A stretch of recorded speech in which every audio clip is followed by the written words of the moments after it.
તો આજે આપણે આગળ વધીએ છીએ અને આજે આપણે વાત કરીએ છીએ મહાબીજાણુ જનન. આજે બે અગત્યના ટોપિકની વાત કરવાના છીએ. એક મહાબીજાણુ જનન અને મહાબીજાણુ જનન એકવાર થયા પછી એમાંથી ભ્રૂણપુટનું સર્જન કેવી રીતે થાય.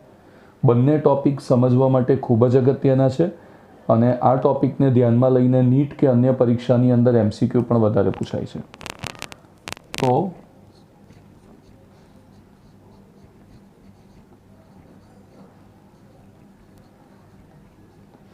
સૌથી પહેલાં આપણે જોઈએ મહાબીજાણુ જનન. હવે આપણે ગઈ વખતે અંડકની રચના જોઈ હતી. હું અંડકનું ફરી એક વખત સામાન્ય રફ ડ્રોઈંગ અહીંયા બનાવી દઉં એટલે તમને ખ્યાલ આવશે કે એક છેડો જે છે એ અંડછિદ્રીય છેડો હોય. એક છેડો અંડછિદ્રીય છેડો હોય, એક છેડો અંડતલીય છેડો હોય અને અંદરની તરફ બહુ બધા કોષો જે ખોરાક સભર છે. અંદરની તરફ બહુ બધા કોષો જે ખોરાક સભર છે, એટલે કોષોની અંદર ખોરાકનો ખૂબ સંગ્રહ થયેલો હોય. આપણે આ પ્રદેશને પ્રદેહના કોષો તરીકે ઓળખીએ છીએ. તો અંડછિદ્ર તરફના જે પ્રદેહના કોષો છે, પ્રદેહના કોષો તો ચારે બાજુ છે પ્રદેહનો વિસ્તાર, પણ અંડછિદ્ર તરફના જે પ્રદેહના કોષો છે એટલે કે આ વિસ્તારની આજુબાજુ, એમાંથી કોઈ કોષનું, એટલે કે લખીએ કે અંડછિદ્રીય વિસ્તાર તરફના પ્રદેહના કોઈ કોષનું, આ અંડછિદ્રીય વિસ્તાર જે છે એ અંડછિદ્રીય વિસ્તાર તરફ આવેલા પ્રદેહના કોઈ કોષનું, પ્રદેહનો કોઈ એક કોષ, તો આ પ્રદેહના કોષનું મહાબીજાણુ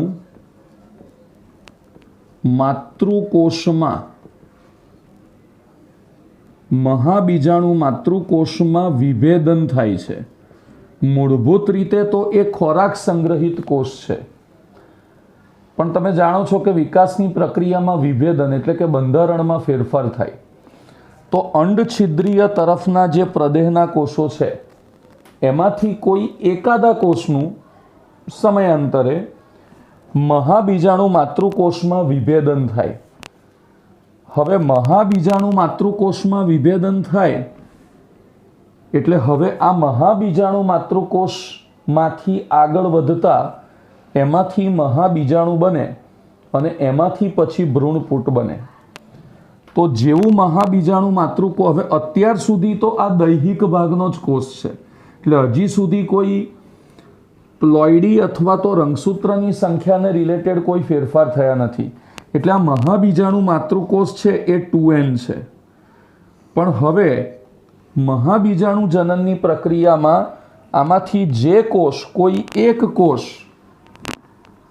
આમાંથી કોઈ એક કોષ એ મહાબીજાણુ માતૃકોષ બને અને હવે આ મહાબીજાણુ માતૃકોષ જે છે એની અર્ધીકરણની પ્રક્રિયા થાય. આમાંથી કોઈ એક મહાબીજાણુ માતૃકોષ છે એની અર્ધીકરણની પ્રક્રિયા થાય. હવે અર્ધીકરણની પ્રક્રિયા થાય એટલે અર્ધીકરણ તમને ખ્યાલ છે કે બે ડિપાર્ટમેન્ટમાં થાય, બે તબક્કામાં થાય. તો પહેલા તબક્કામાં રંગસૂત્રની સંખ્યા અડધી અડધી થઈ જાય અને બીજા તબક્કામાં અહીંયા જેટલી અડધી થઈ એટલી ને એટલી જ રહે, પછી અડધી ના થાય. પણ એક અર્ધીકરણને અંતે આપણને કુલ 4 એકકીય મહાબીજાણુ કોષો જોવા મળે. એટલે પ્રદેહની નજીકનો કોઈ ખોરાક સભર કોષ જે છે એ મહાબીજાણુ માતૃકોષમાં વિભેદન પામે અને પછી મહાબીજાણુ માતૃકોષનું અર્ધીકરણ થઈ એમાંથી 4 જેટલા મહાબીજાણુ બને. હવે 4 મહાબીજાણુ બન્યા. મોટા ભાગની વનસ્પતિમાં 4 મહાબીજાણુમાંથી આ 3 મહાબીજાણુ જે છે એ અવનત પામે છે. અવનત પામે એટલે સમજો કે વિઘટિત થઈ જાય, એ આગળ કોઈ જ પ્રક્રિયામાં જોડાતા નથી. તો 4 મહાબીજાણુ બન્યા, અલ્ટિમેટલી એમાંથી 3 મહાબીજાણુ અવનત પામે. હવે વધ્યો 1 મહાબીજાણુ, અને હવે આ જે 1 મહાબીજાણુ છે, એક સિંગલ મહાબીજાણુ, આમાંથી ભ્રૂણપુટનું સર્જન થાય. આ 1 મહાબીજાણુ જે એકકીય છે, એન છે, અને આમાંથી હવે આગળ ભ્રૂણપુટનું સર્જન થશે. તો અહીંયા તમે ધ્યાનથી જુઓ કે એક જ મહાબીજાણુમાંથી જ્યારે ભ્રૂણપુટ સર્જાય છે, એક જ મહાબીજાણુમાંથી જ્યારે ભ્રૂણપુટ સર્જાય છે, એક જ મહાબીજાણુમાંથી, ત્યારે આવી ઘટનાને એક બીજાણુક વિકાસ કહેવાય. આવી ઘટનાને આપણે શું કહીશું? એક બીજાણુક વિકાસ. હવે આટલું બરાબર સમજી લઈએ. આ મહાબીજાણુ જનનની પ્રક્રિયા છે કે બેઝિકલી અંડક શું છે? તો અંડકની અંદર એક બાજુનો છેડો અંડ છિદ્રીય છેડો છે અને તેની વિરુદ્ધનો છેડો અંડ તલીય છેડો છે. હવે જે અંડ છિદ્રીય છેડો છે એમાં જે પ્રદેહનો વિસ્તાર છે એમાંથી કેટલાક કોષો અથવા તો અમુક કોષ વિભેદન પામી અને મેગાસ્પોર મધર સેલ એટલે મહાબીજાણુ માતૃકોષમાં રૂપાંતરિત થાય. મહાબીજાણુ માતૃકોષનું અર્ધીકરણ થાય. સ્વાભાવિક છે કે અર્ધીકરણ 2 તબક્કામાં થશે, એટલે 1માંથી 2 અને પછી 2માંથી 4. પ્રક્રિયા દરમિયાન રંગસૂત્રની સંખ્યા અડધી થશે, એટલે મહાબીજાણુ માતૃકોષ દ્વિકીય છે, એની પ્લોઇડી 2n કહેવાય. અને આ જે મહાબીજાણુ બન્યા એ અર્ધીકરણ પામ્યા એટલે એકકીય છે, એની પ્લોઇડી n કહેવાય.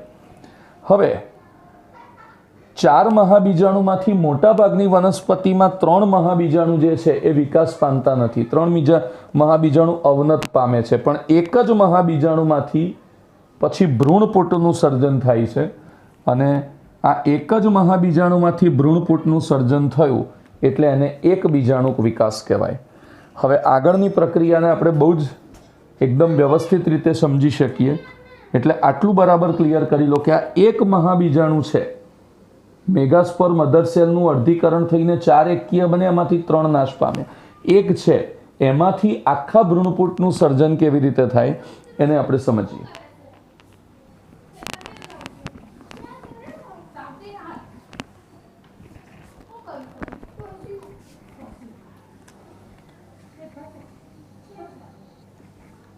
હવે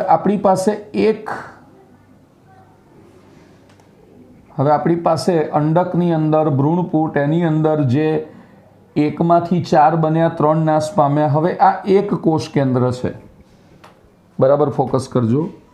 હવે એક કોષ કેન્દ્રનું પ્રથમવાર સમવિભાજન થશે. તો એક કોષ કેન્દ્રનું પ્રથમવાર સમવિભાજન થશે એટલે એમાંથી 2 કોષ કેન્દ્ર બનશે. અને સામાન્ય રીતે પરિસ્થિતિ એવી છે કે બંને કોષ કેન્દ્રો એ પરસ્પર વિરુદ્ધ દિશામાં ગતિ કરે છે. હવે એનું દ્વિતીય સમવિભાજન થશે. આ પ્રથમ સમવિભાજન થયું, આ પ્રથમ સમવિભાજન થયું, એના પછી આ દ્વિતીય સમવિભાજન થશે. તો દ્વિતીય સમવિભાજન થશે તો 2માંથી 4 થશે, એટલે 2 આ તરફ, 2 આ તરફ. અને એના પછી એનું તૃતીય સમવિભાજન થશે. તો તૃતીય સમવિભાજન જે છે એની અંદર 4માંથી થશે કુલ 8. આ રીતે.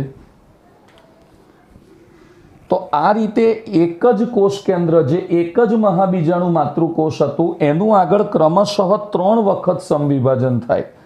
તો પ્રથમ સમવિભાજનના અંતે 1માંથી 2 કોષ કેન્દ્ર બને, દ્વિતીય સમવિભાજનના અંતે 2 કોષમાંથી 4 કોષ કેન્દ્ર બને, અને તૃતીય સમવિભાજનના અંતે 4માંથી 8 બને.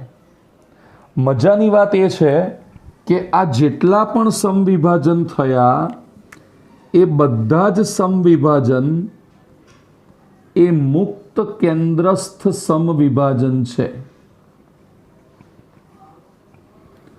આ બધા જ સમવિભાજન જે છે એ મુક્ત કેન્દ્રસ્થ સમવિભાજન છે.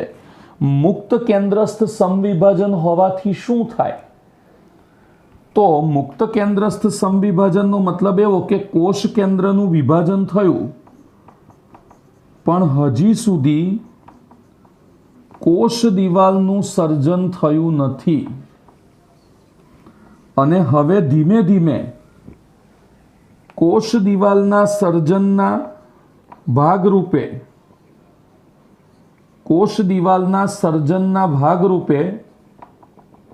એમાંથી ભ્રૂણપુટનું સર્જન થશે.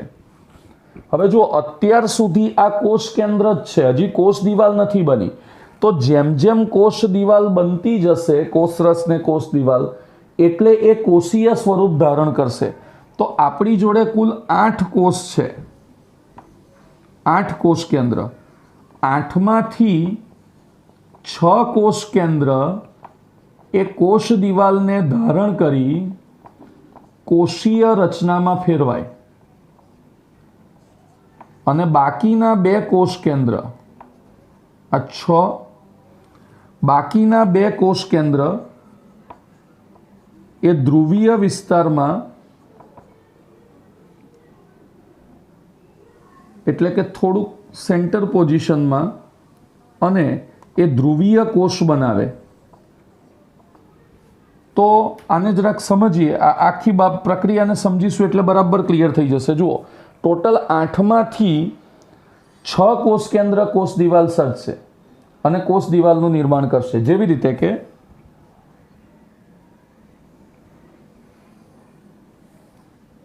માની લો કે 3 કોષ એ કોષ દિવાલ, કોષ કેન્દ્ર તો હતા જ, 6માંથી 3માં કોષ કેન્દ્ર તો હતા જ, પણ હવે એમાં કોષ દિવાલ બની.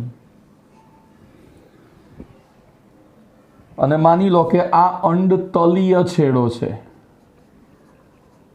અને હવે આ જે 3નું સ્ટ્રક્ચર બન્યું, જે કોષ દિવાલ સાથે 3 કોષીય છે, એને કહેવાય પ્રતિધ્રુવ કોષો. એને કહીશું પ્રતિધ્રુવ કોષો. હવે માની લો કે આ અંડછિદ્રીય છેડો છે, તો અંડછિદ્રીય છેડા ઉપર 2 મોટા કોષ બનશે.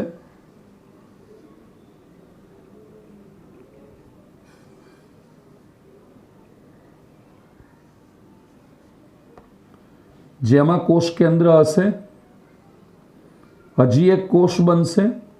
આ જે 2 મોટા કોષ કેન્દ્ર છે, બરાબર એની નીચેની તરફ એક તંતુમય પ્રસાધન જોવા મળશે. હવે જુઓ, આ આખું 3 કોષોનું જે સ્ટ્રક્ચર થયું ને, આના માટે શબ્દ વાપર્યો અંડ પ્રસાધન. એમાં આ 2 મોટા કોષો જે તમને જોવા મળે છે એને કીધું સહાયક કોષો. એની નીચે જે રેડ માર્ક્સમાં તમને દેખાય છે, આ છે તંતુમય પ્રસાધન અને આ જે છે એ છે અંડકોષ. તો જ્યારે હું અંડ પ્રસાધનની વાત કરું છું અંડછિદ્રીય છેડા ઉપર, તો આપણે વાત કરીએ અહીંયા કે 6 કોષ કેન્દ્ર કોષ દિવાલનું નિર્માણ કરીને કોષીય રચના બનાવે. તો 3 કોષ ઉપર જે કોષ દિવાલનું નિર્માણ કરી કોષીય રચના બનાવે, જેને કીધું પ્રતિધ્રુવ કોષો. અહીંયા આગળ બીજા 3 કોષો જે કોષ દિવાલનું નિર્માણ કરી અને સંયુક્ત રચના અંડછિદ્રીય છેડા પર બનાવે, જેને કીધું અંડ પ્રસાધન. અંડ પ્રસાધનમાં 2 મોટા સહાયક કોષો અને એક અંડકોષ. સહાયક કોષની નીચે એક સ્થૂલન જેવી રચના છે, એ સ્થૂલન જેવી રચનાને કીધું તંતુમય પ્રસાધન. તો હવે આ જે તંતુમય પ્રસાધન છે એ કામ શું કરે? તો આ તો બધું અંડકની અંદરની રચના છે. જેથી મારે અહીંયા તમને બતાવવું હોય તો માની લો કે આ અંડક, અંડકની અંદર ભ્રૂણપુટ, એટલે જ્યારે બી પરાગરજમાંથી જે પરાગ નલિકા વિકસીને આવે, જેની અંદર 2 નરજન્યુ હોય, તો આ નરજન્યુએ આ ભ્રૂણપૂટની અંદર અહીંયા જે અંડકોષ છે ત્યાં સુધી પહોંચવાનું આવે. તો આ પરાગ નલિકા એ આ તંતુમય પ્રસાધન જે આપણે બતાવ્યા છે એની મદદથી અંદર પ્રવેશે છે. આ તંતુમય પ્રસાધનની મદદથી અહીંયાથી પરાગ નલિકા આવે અને તંતુમય પ્રસાધનની મદદથી અહીંથી અંદર પ્રવેશે અને સહાયક કશકનું વિઘટન કરી પરાગ નલિકાના નરજન્યુઓ અંડકોષ સુધી પહોંચે અને પછી એમાં યુગ્મન જ બને. તો ફલનની જ્યારે વાત આવશે એ ટોપિકમાં આપણે આના વિશે ચર્ચા કરીશું. અચ્છા, હવે 6 કોષ કેન્દ્રની તો વાત થઈ ગઈ, પણ હવે હજી 2, 8માંથી 6 તો વપરાઈ ગયા, હજી 2 બાકી. તો એ બંને કોષ કેન્દ્ર અહીંયા ભેગા મળી અને એક મોટું કોષ બનાવે, જેને કહેવામાં આવે છે, આને કહેવામાં આવે છે ભ્રૂણપોષ કોષ કેન્દ્ર.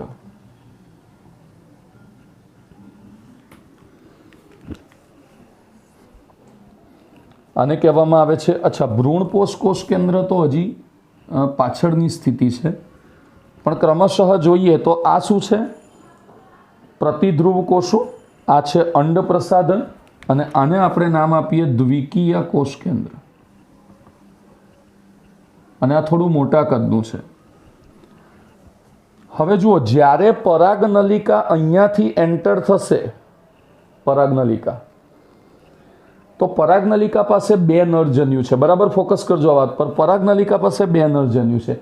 એક નરજન્યુ આ અંડકોષનું ફલન કરશે. આ તો બધું વિઘટિત થઈ જાય. હવે એક નરજન્યુ આનું ફલન કરે એટલે એક નરજન્યુ ને એક અંડકોષ એટલે એક માદાજન્યુ. તો નરજન્યુ માદાજન્યુ એટલે દ્વિકીય થઈ જશે અને એમાંથી બનશે ભ્રૂણ. અને એક નરજન્યુ જે છે, ટોટલ 2 છે, એક અહીંયા જોડાશે, બીજું અહીંયા જોડાશે, તો આ ત્રિકીય રચના થઈ જશે અને એમાંથી બનશે ભ્રૂણપોષ કોષ કેન્દ્ર. અને પછી એનું વિઘટન પામીને એમાંથી ભ્રૂણપોષની રચના થશે. આપણે ફલન અને બેવડા ફલનમાં આ વાતને વિગતે સમજીશું, પણ આ ખાલી તમને ખ્યાલ આવે એના માટે. તો કેવી રીતે આ આખી રચનાને કહેવાય ભ્રૂણપૂટ અથવા માદાજન્યુ જનક. અને અહીંયા સુધીની રચના તમને પ્રોપરલી ખબર પડી હોય, નરજન્યુની અંદર જે પરાગરજ છે એની રચનાની તમને બરાબર ખબર પડી હોય, તો આગળની પ્રક્રિયાઓ જે છે એને તમે બરાબર સમજી શકશો. હવે તમે ધ્યાનથી માર્ક કરો કે નરજન્યુ ક્યાં હશે? તો કે પરાગરજની અંદર. પરાગરજ જે છે એની અંદર નરજન્યુ છે. બરાબર. હવે પરાગરજના નરજન્યુ ચલિત નથી અને પરાગરજ ઉત્પન્ન ક્યાં થાય? તો પરાગરજ ઉત્પન્ન થાય છે પુંકેસરના પરાગાશયની અંદર, આ જગ્યા પર. અને સ્ત્રી કેસર જે છે એના બીજા શયમાં અંડક છે ને અંડકમાં અંડકોષ છે. હવે આ પણ અંડકોષ ચલિત નથી અને પરાગરજની અંદરનો નરજન્યુ પણ ચલિત નથી. હવે ચલિત ના હોય એટલે શું થાય કે એ આપમેળે અહીંયા પહોંચી ના શકે. તો કોઈ પણ રીતે આ પરાગરજને અહીંયાથી અહીંયા સુધી કે અહીંથી અહીંયા સુધી પહોંચાડવી પડે. તો પરાગરજને પરાગાશયમાંથી પરાગાસન સુધી પહોંચવાની જે ક્રિયા છે એને આપણે કહીએ છીએ પરાગનયન, જે આપણો નેક્સ્ટ લેક્ચરનો બહુ જ ઇમ્પોર્ટન્ટ ટોપિક છે, જેને કીધું પરાગનયન. અને આ સૌથી ઉત્તમ એક આખું અલગ સેક્શન છે પરાગનયનનું. પરાગનયન શું, પરાગનયનના પ્રકારો શું, પરાગવાહકો શું, જેવી રીતે પરાગનયન થતું હોય એ પ્રમાણે એ વનસ્પતિમાં લાક્ષણિકતાઓ કેવી કેવી છે. કારણ કે દાખલા તરીકે પવનથી પરાગનયન થાય તો એની લાક્ષણિકતા અલગ હોય, પાણીથી પરાગનયન થાય તો એની લાક્ષણિકતા અલગ હોય, કીટકથી થાય તો એની અલગ હોય. તો આપણે નેક્સ્ટ લેક્ચરની અંદર પરાગનયનના પ્રકારો અને પરાગવાહકો વિશે ડિટેલમાં વાત કરીશું. પણ આટલું જરૂરથી અને બહુ જ અગત્યનું છે, એટલે તમે આટલું રેડી કરજો, તૈયાર કરજો. ધન્યવાદ.